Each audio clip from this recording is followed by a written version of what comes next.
Hello, আজকে আমি একটা নতুন পার্ট স্ট্র্যাটেজিকের পার্ট আলোচনা করতে চলেছি, যেখানে ব্যক্তিদের নাম এবং তাদের সমাধিস্থলকে কি বলে।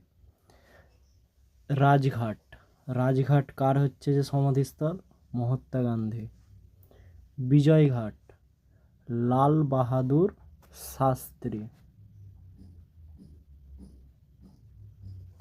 শান্তিবন, জওহরলাল নেহেরু। Chaityabhoomi, doctor B R. আম্বেদকর, যিনি আমাদের সংবিধানের প্রতিষ্ঠাতা। শক্তিস্থল, ইন্দিরা গান্ধী। বীরভূমি, রাজীব গান্ধীরটা বীরভূমি বলা হয়। মহাপ্রয়াণ ঘাট। মহাপ্রয়াণ ঘাট কার? ডক্টর রাজেন্দ্র প্রসাদ। একতা স্থল, জ্ঞানী জৈল সিং চন্দ্রশেখর। এটা অতটা ইম্পর্টেন্ট না, করার দরকার নেই। কিষান ঘাট, চৌধুরী চরণ সিং।